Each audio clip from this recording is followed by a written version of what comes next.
the biggest threat to America is not Al-Qaeda, it's not ISIS, it's not Putin, it's not any of these guys, it's China. You really believe that? I believe it. I think it's the most consequential, existential threat. From 2011 to 2013, they poured more concrete than we did in the entire 20th century. Is that a factual statement? That's a factual statement. They had 100 years of bad luck and now they're back on top. They are still, in their minds, perfecting their ability to control people. At any moment, this thing could become unraveled. Who are you more concerned about, the totalitarian regime or the large technology company? Today, they have the same business model. Really? You're talking about having to change a lot of things for us to move forward. No. What you can criticize is the policies of the government that allowed for the behavior to occur in the first place. That's strong statements, Joe. Not only can you not opt out, you don't know who owns the data. Everything that you do can be watched. Is it political? To me, it's not political. It's not about quid pro quo. It's about adopting Xi Jinping's worldview. There is terabytes and terabytes of data that's created about you, and you have no control over it. All right, today I have a special guest, General Robert Spalding, who wrote a book called Stealth War: How China Took Over While America's Elite Slept. He was the former senior director of strategy at the National Security Council when I think Trump tweeted out something in 2014. And he said, remember, China is not our friends or not our ally. And he got like 300 retweets. It wasn't something big. He tweeted this back in 2014 or 2015. And then all of a sudden, you know, one day, everybody in the news is talking about 5G. And prior to that day, we weren't really talking about it. And all of a sudden, hey, we got to be the leader in 5G. I'm like, 5G? So I'm going to start looking 5G. Okay, 1G, 2G, 3G. 1G is the regular phone back in the days. 2G is whatever. 3G is the iPhone, you know, and then 4G is the latest phone. And then now 5G is going to be changing the game. And most people go to, well, 5G is just a faster phone, right? Because that's what initially, we've always seen the G linked to a phone. Oh my gosh, I can download a movie in 3.6 seconds now on Netflix, a 2-hour movie, where before it was 3 minutes or 6 minutes, whatever, right? When you think about 5G, what do you think about of 5G and the capabilities and what it can really do to whoever that has access to it? That's a good question. So if you go back to 2007, when the iPhone came out. 2007. The top 5 in market cap were AT&T, General Electric, Microsoft, ExxonMobil, and Shell. Right? The phone comes out in 2007. I had one, 3G network. It's not a very good experience. 4G network comes out. By the way, we're the second country in the world to build a 4G network. Now you've got something, right? So when Steve Ballmer laughed at Steve Jobs, said, we don't need one of those. When you took the platform, which was the iPhone, and you married it up to the 4G network, which was the pipe for data, and it was a fast enough pipe, now you could create the apps, services, and business models that in 10 years led to the top 5 in market cap being Facebook, Amazon, Netflix, Google, and Microsoft, right? So the Chinese see this and they're like, the platform and the pipe. So the smartphone, this iPhone, you know, which was the first one, then Android. So Apple and Google, right, dominate the mobile platform that the app services and business models of that economy are built on. Now look at the iPhone. It's a hardware, software, tightly integrated, closed-walled system like Steve Jobs liked, and the data was encrypted. Why was the data encrypted? Why did San Bernardino happen? Because Apple's an American company, right? They know you want privacy. They encrypt their phone. So now you've got the platform, and Android also went on to encrypt their platform. So both encrypted, right? So private devices. Take the cloud away from it. Just look at the device itself. Sure. It's meant to be a private device. Why? It's American product. Fast forward, you know, to 2009. China starts to look at that. Says, okay, we want to dominate the next level, right? Not just the technology. We want the apps, services, and business models to be Chinese companies. And so Huawei gets hundreds of billions of dollars to develop 5G and ZTE. But then you have Baidu, Alibaba, and Tencent. So they're behind the Chinese firewall. They're protected. You can't have the fangs going in there. It's just the bats that control the e-economy within China. And then you start, at the same time you're developing 5G, right, the platform, and I'll get to that in a second, but you're also developing Baidu, Alibaba, and Tencent. So now when you walk into, and you're starting to see the emergence of the 5G world in China. So you walk into a restaurant after you've ordered your food, and a camera picks you up and you say, hey, David, welcome, here's your food, right? So you're starting to get the feel of what a 5G world is. And what is a 5G world? The platform is the network. So this is mobile computing paired with a pipe. 5G is computing and networking combined on the same platform. So this goes away. You walk outside your door and you say Uber. You don't get on your phone and say, I want an Uber. You just say Uber. Camera picks up your face or a microphone picks up you. Come on. That's what 5G is. That's what 5G is. And then the Uber shows up. There's a camera on the car that sees you, knows who you are, don't have to ask you your name. You get in and you go to wherever you want. You get out and you go do whatever you want. So in this world, in the 4G world, this is a platform. It's yours, right? You don't want to be part of that, all of that data. Remember we just talked about how do you influence society? You don't want all that data to be out there about what you're doing. Just don't carry one of these, right? Just opt out. In a 5G world, you cannot opt out. Who owns the data? This, you could conceivably say, you lease the data on here you own. If you're getting Google services, you don't own that data. But in the 5G world, not only can you not opt out because it's built around the city, it's not in your phone anymore. Not only can you not opt out, you don't know who owns the data.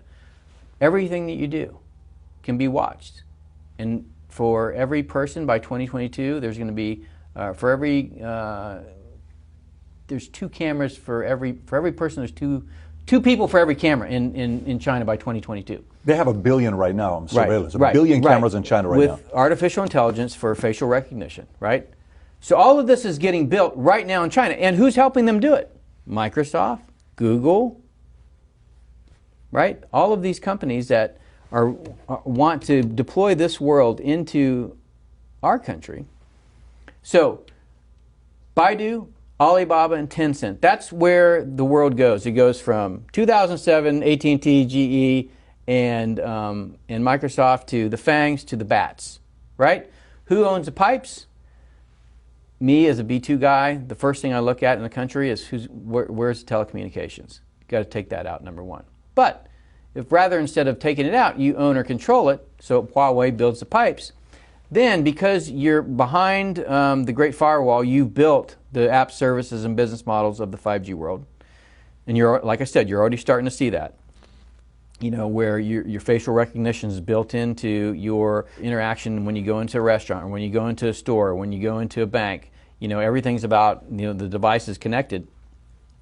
Then as you build the network, then those proliferate. So 4G network, 10,000 devices per square mile. 5G network, 3 million devices per square mile. You're not going to carry 12 smartphones. You may not even carry a smartphone. 10,000 to 3 million? 10,000 to 3 million. That's what 5G does. The connectivity explodes, right? So that allows you to put devices literally everywhere that can make your life more convenient or can track you. There's a bike in DC. It's called Mobike. Have you seen these things? They're silver and orange. Look out for them next time you're in DC. They're silver and orange, called Mobike. They had them when I was in 2016 when I get to Beijing. You take your phone, and by the way, I took a phone, right, a phone that I threw away when I got home, and I had said, you threw it away when I threw it away when I got home. Load all the apps on it that a Chinese person has so I can understand what they do. You never have to carry a wallet. You never have to carry a key. It's all done on your phone. You can pay anybody, anywhere for anything, and they do. 900 people are on WeChat, and they spend 90% of their time in app doing things, or ordering airline tickets, buying food, whatever you want. You can have anything you want. 900 people or 900 million? 900 million people. Okay, so let me explain to you how effective what they built is. I have one of the guys working for me on one of these Mobikes. Now, the Mobike it's just parked there in the street with a lock on it. You go over, you hit a QR code on your phone, it unlocks the bike, you get on it, you ride it, and you lock the bike. Okay, so where does that data go? They know it's you. You got on that bike, you went 2 locations, okay, or you went to a location, so that data is available. So I have one of my guys, he gets on a Mobike, rides somewhere, has his iPad in the basket, gets off the bike, comes back to the embassy, and realizes, I forgot my iPad. Goes into the regional security office and says, I forgot my iPad and my bike. Calls the local public security bureau, and those guys call the guy that's got his iPad on his phone, on his cell phone, and say, can you bring the iPad back to the embassy? That's how wired Beijing is right now. Because the news has been telling us that the cases are dropping massively in China, that Singapore has it under control. I read a whole article last night about how they're tracking everyone with their technology. They're using their mobile phones to find out who they had contact with, hunting those people down and quarantining them. And now they are saying it's a success. South Korea cases dropped, Chinese cases dropped. But they're also saying the Western civilization would never allow this type of intrusive stuff into their information. Oh my God. What do you see, David? No, just let me just intervene there for a second. Okay. You have just said, virtually word for word, what was in the Rockefeller Foundation document in 2010 detailing a pandemic scenario based on a flu vaccine.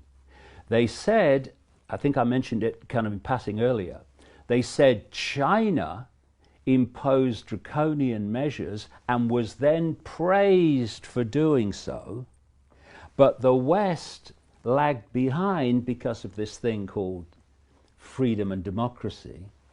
And but eventually the West caught up and became also draconian.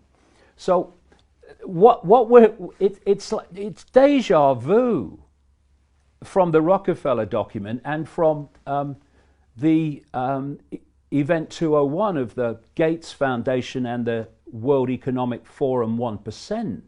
It's a scenario. It's a script, And Brian. So, yes, I understand what you're saying. So people that don't know, what is this technology in China? Explain how it works and how they track people and how it's become surprisingly even more draconian than it was, because I don't think a lot of people know this. Well, I've been saying for decades, if you want to know what is planned for the West tomorrow, look at China today.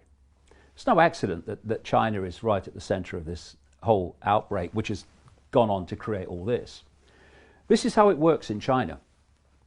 They have millions of face recognition cameras in their cities, gathering in number all the time.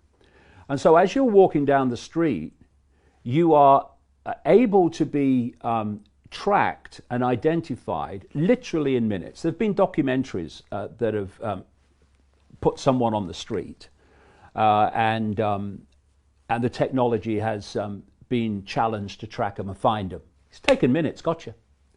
And so what they're doing, and remember, this is what's planned for the West, and this is why the crazies and the psychopaths in Silicon Valley are so close to China, if the truth be told.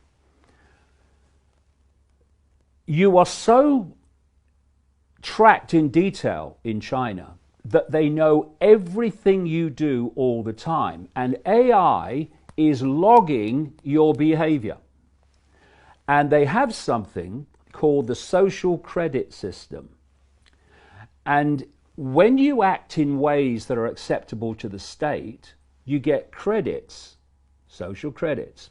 When you act in ways that the state doesn't want you to behave, you get credits taken away. And when you fall below a certain level, consequences kick in. How many people know that millions of Chinese people have been banned from flying? Millions of Chinese people have been banned from going on trains because their social credit score has fallen below the acceptable level. And this is what is possible once you have AI